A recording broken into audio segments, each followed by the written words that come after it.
He started his presidency by signing close to 100 executive orders, charting the new administration's priorities.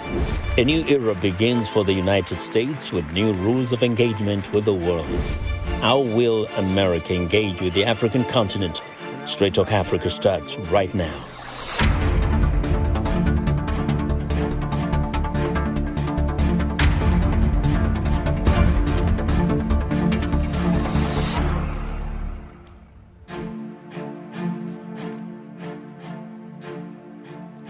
Welcome to Straight Talk Africa, coming to you from our headquarters in Washington, D.C. I'm your host, Vincent Makori. The United States has a new president and a new direction. President Trump issued a barrage of executive actions as soon as he assumed office, reversing policies of his predecessor domestically and on the international front. He intends to abandon the Paris Climate Agreement, withdraw from the World Health Organization, and crack down on undocumented immigrants. The fanfare and rituals of the inauguration always play up to the change that is about to take place in the country. Our Congressional Correspondent Katherine Gypson has been covering the inauguration festivities and is joining now from the Russell Senate Building Rotunda. Katherine, welcome to Straight Talk Africa. Good to be with you.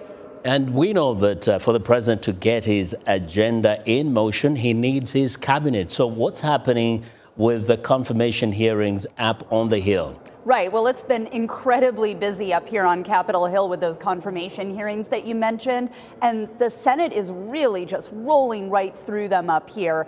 We already have a confirmed U.S. Secretary of State, former Republican Senator Marco Rubio. He was confirmed by the U.S. Senate on the afternoon of the inauguration so that he could hit the ground running and get going with all of these important foreign policy initiatives that President Trump wants to implement in his second term.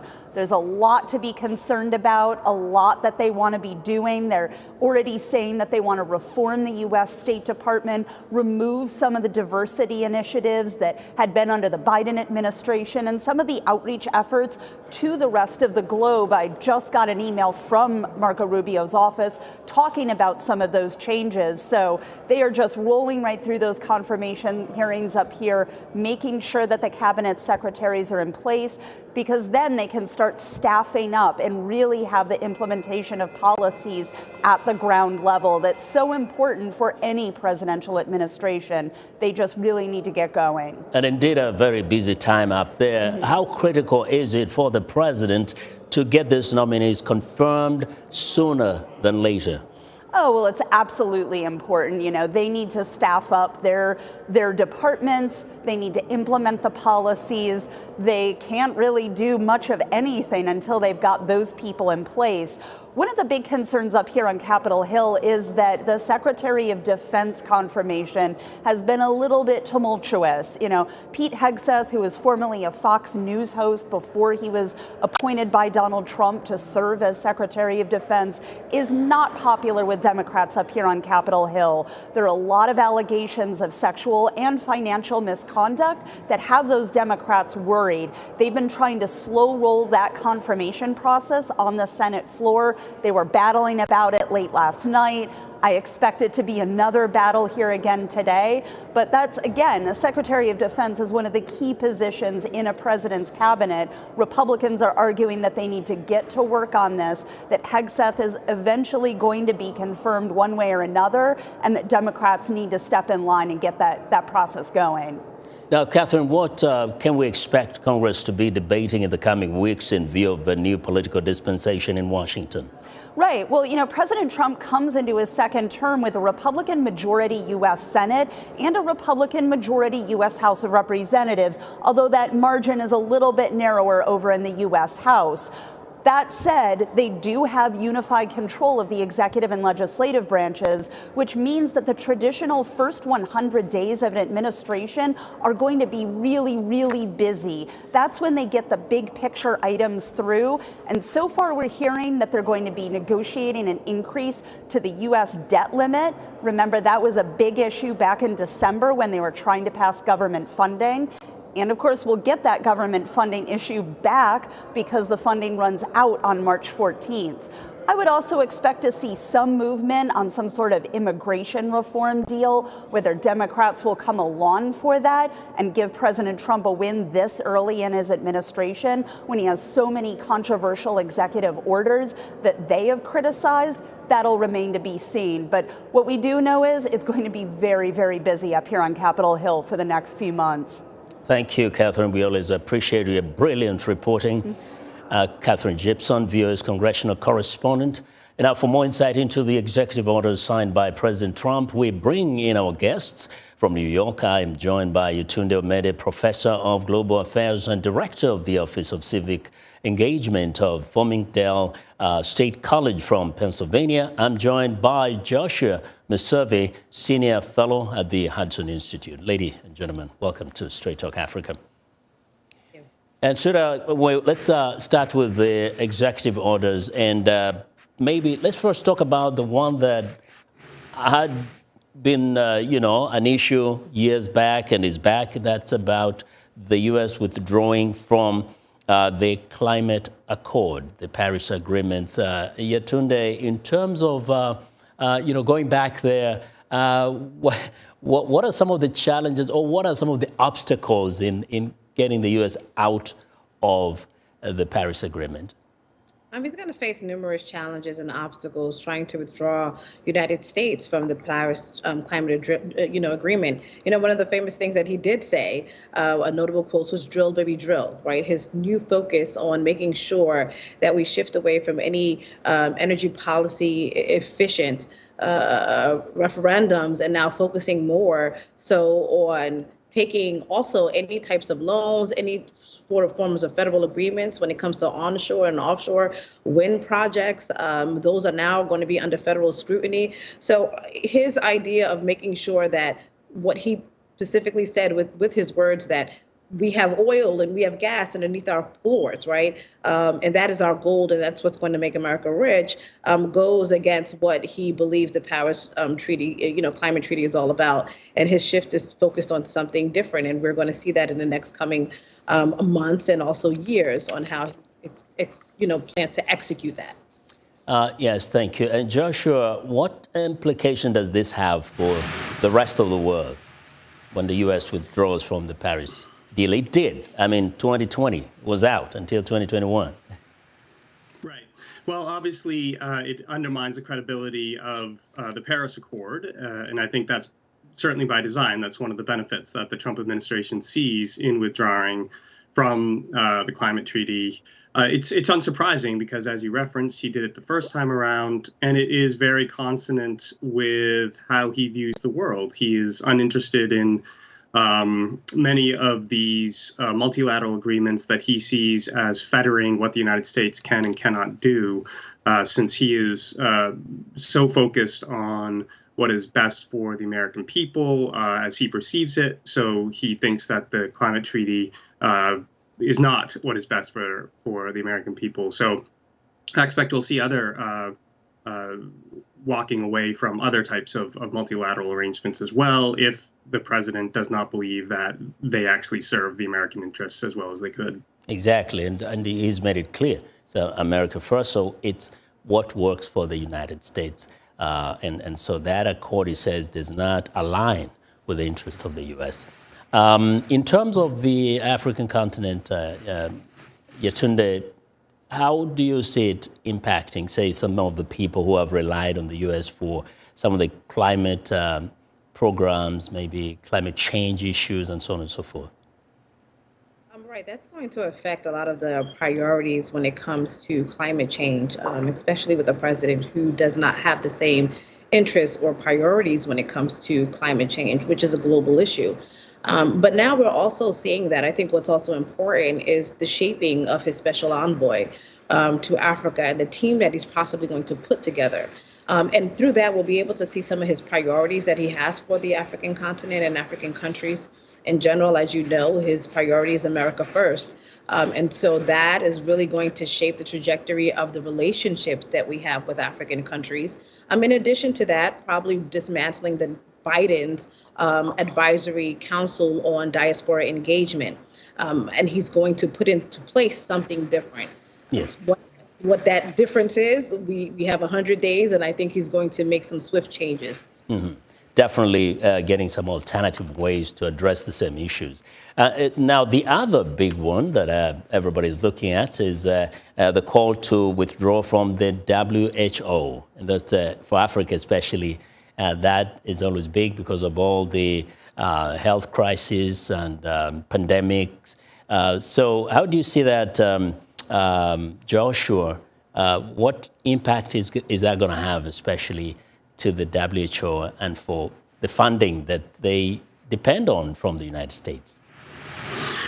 Yeah, the U.S. is a very large funder to the WHO, so this obviously will impact the WHO's operations. Now, whether another country is willing to make up that shortfall, we'll see. I doubt it, but this stems from really the COVID era, where the WHO unfortunately behaved in a fairly politicized manner and seemed to bow to pressure, particularly from China, on, for instance, having a truly independent investigation into the origins of COVID. That really angered the president, obviously, and those around him.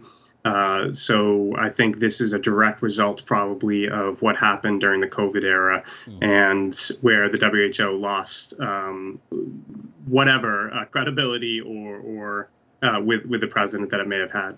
Yes. And you know, Yetunde, the president makes that case, the mishandling of the COVID-19 pandemic. And actually, there have been many people across the continent of Africa who've had issues with how the only issue was handled in terms of perhaps how the WHO made an announcement, what some of the protocols that were put in place, and they had issues with it. So the president's case is strong and resonates with a number of people also across Africa. Well, absolutely. Look, President Trump is upset about the mishandling of the COVID-19, the inability for the WHO to make urgent reforms, also the inability to demonstrate any form of independence from any outside or political influence when it comes to their decision making. And some of those things we did see right during the COVID-19 era and during the beginning of it and the way that it was handled. And so I think with the United States being the largest funder of the WHO, that decision to pull out of WHO is probably going to impact the WHO. How will it impact the United States? We're going to see. You know, we don't know if another pandemic is coming around the corner. We don't know the implications really. But I think President Trump is trying to put us in the country in a space of being self-reliant and not seeing the weighted advantage of being part of the WHO. And Joshua, you know, the WHO is just one, but in terms of some of these actions that the President Trump is taking, do they, in a way, actually may be helping some of these international organizations to kind of shape up? Well, I hope so, because I think probably everybody would agree that some of these international organizations have become perhaps too complacent or too unwieldy, in some cases even corrupt. So maybe this will be an action-forcing mechanism for some of these organizations. And even if the United States does not withdraw or restrict funding, perhaps by withdrawing from an organization like WHO, it sends a message to the others that there do have to be reforms and they do have to return either to their original mandate, because sometimes there's been drift in that area as well, or they just have to perform and deliver. Because, again, there's real questions about what is the efficacy of some of these organizations. I don't want to throw the baby out with the bathwater. Obviously, there are some valuable functions that some of these organizations perform, but I think probably everybody would agree there's a lot more that they can do or they should be doing certain things differently. So that's the hope, that maybe there's a message being sent here that will be received by international organizations of all stripes. Mm-hmm. Well, it's time for a short break. When we return, we'll continue our discussion on the new directions that President Trump is steering the United States. Stay with us.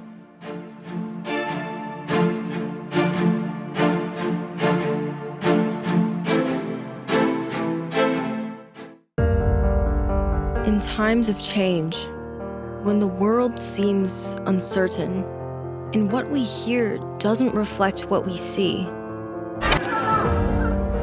we seek the truth. When we are told only part of the story, we lose trust. In moments of crisis, our dreams, hopes, and wishes for a better tomorrow depends on a free press. At Voice of America, we bring you the stories that people take risks to see. We connect the world and unite it with truth. At Voice of America, we show you the whole picture.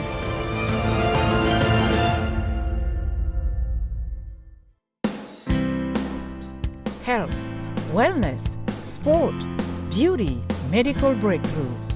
Healthy Living cares about your well-being. What are the main health concerns in Africa and around the world? Find out the latest on coronavirus. Connect with our experts and ask them questions. How long does the virus stay? Join me, Linoch Mudu, in Washington, every week on Healthy Living, right here on VOA.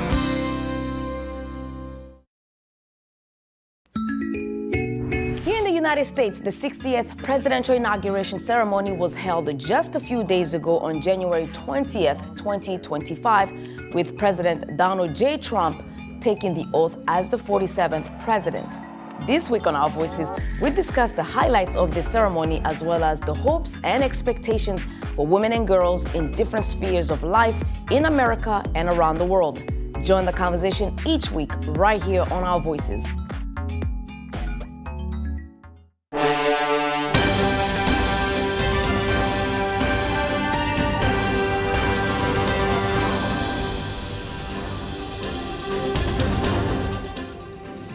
Welcome back. You're with Straight Talk Africa, coming to you from our headquarters in Washington, D.C. We're discussing the new directions of the U.S. foreign policy as they are reflected in the executive orders signed by President Donald Trump. My guests are Yetunde Omede, Professor of Global Affairs and Director of the Office of Civic Engagement of Farmingdale State College. And from Pennsylvania, I'm joined by Joshua Meservey, Senior Fellow at the Hudson Institute. One of the executive actions implemented is a 90-day pause in U.S. foreign development assistance so the administration can realign aid towards Trump's foreign policy goals. Now, how will this affect Africa? If I may start with you, Yetunde. Well, there are countries that are reliant on foreign aid from the United States and pausing it for 90 days. I think what happens is that it gives the opportunity of countries and the United States to do a financial restructuring. There needs to be a review on financial foreign aid assistance, where it's going, what it's being used for. And I think countries are now put on aware in terms of, what does that mean? After that review process, will they continue to be provided with foreign aid assistance? Will it be canceled? And these are, I think, areas that will be taking into consideration when it comes to the decision that President Trump will make after that 90-day review. Mm-hmm. Joshua, any thoughts on that? Yeah, I think that obviously will have a significant impact on the continent because the United States is by far the largest supplier of foreign assistance of this type. This springs from a concern within the administration, I believe, that about whether the aid is actually delivering a return for American taxpayers. The United States government, in their view, is not a glorified NGO. It gives aid because ultimately it should bring benefits to the American people. And so I think that's part of this review. I think as well there is concern around potential corruption. Where, in fact, we know that there have been recent huge corruption scandals in places like Ethiopia. And it's likely, unfortunately, that there's other very widespread corruption in some of these programs on the continent. So that's also a concern to the administration. Yeah. So I think that's all will be part of this review. It is something we hear from the ground. Even some of the Africans, especially youth, complain about the mishandling of the foreign aid that comes into their country. So they definitely will agree with President Trump for a need for restructuring and ensuring that there's accountability. In terms of the executive actions, again, the other order that was made was about ending birthright citizenship. Now, this is something that resonates with so many of the immigrant families, but maybe, Yetunde, if you can explain what this means. Some people may panic if they have kids who are born in the U.S. Who are the people being targeted or mentioned in terms of this birthright issue? Look, the birthright issue is also a constitutional issue. And, there's a lot of conversation of the plan that President Trump has to end birthright citizenship, regardless if your parents are, if you are born in the United States. We are the only country that if you are pregnant and come to the United States and you are not the mother or father is not a citizen of the country and you are born here, there's this automatic birthright citizenship. And that is some of the things that he wants to cancel and revoke. But again, as a constitutional right, there's a lot of legal hurdles he's probably going to have to jump over. I don't see, that's a whole, I don't see that happening in the way that he has laid it out in the public. It's a very, hard process to try to now do an overhaul of a constitutional law. So we can wait and see, but his plan of ending birthright citizenship and it being protected by the Constitution is a very, very tough one to sort of undo. Now, Joshua, we know that this doesn't happen in many countries around the world. You don't become a citizen of a country because you're born there. Your parents have to be citizens, or at least they have to stay there for longer. What is the historical background in the U.S. for having had this actually put it right into the Constitution? Right. It is in the 14th Amendment, of course. And I think in part it's a reflection of the somewhat unique history of the United States as genuinely a country of immigrants. Almost everybody in the United States is from somewhere else, or at least their parents and their forebears are at some point. That's certainly true of me. So I think this is part of that. Now, again, as Yetunde pointed out, this will be a legal battle. There's already been suits filed by a number of states, I think over 20 at last count, challenging the executive order. And the irony actually is this: the debate in the United States around immigration can be very heated and emotional, but the reality is U.S. actually has one of the most generous immigration and citizenship policies in the entire world. This is part of that. Again, the Trump administration is skeptical of whether all of these elements of our immigration system are good for the United States. And unfortunately, there has been abuse of birthright citizenship. It's well documented. People will travel here simply to have their children born and receive citizenship. So I think that is where this concern is stemming from. Yes. Before we run out of time, there's also the executive action on gender, recognizing that there's only two genders. Something that I know, if you travel or speak to people across Africa, is also fairly, divisive issue. But many would kind of find that something that resonates with them because of cultural and religious reasons. Yetunde. Well, as in many African countries, I think they, in a sense, align with President Trump's view on when it comes to gender and when it comes to dealing with, LGBTQIA members of our society. In many African countries, these things are criminalized. President Trump in his address said that we are only recognizing male and female. He also said things about the military as well, that, he is not in support of transgender within the military, within the athletics system. So, there's a wide sweep of him wanting to, the MAGA wake up or the MAGA recall in terms of what was put out by President Biden. And he really kept on saying, we're going back to common sense. We're going back to common sense. And I'm sure that those who are part of this community are not happy, right? They are looking at their own human rights or their own political, social, economic rights being infringed upon when it comes to President Trump's decision. However, these are the executive orders that he has now signed and put forth, and he is willing to stand by that in making sure that now the only sex that we recognize is one that is biological, which is male and female. And those sentiments and priorities when it comes to African countries are not really, are similar, really. So they're not necessarily diverging on that aspect. There are many African countries who do agree with President Trump when it comes to his stance in that area. Yeah, and we've seen it all across the country. But Joshua, some of the organizations in Africa always worry that when you have such an action, it might limit the kind of funding that goes into health programs. And in some cases, it's because some of the health programs, whether they're helping women or children, tend to be kind of to tie in some elements of LGBTQ.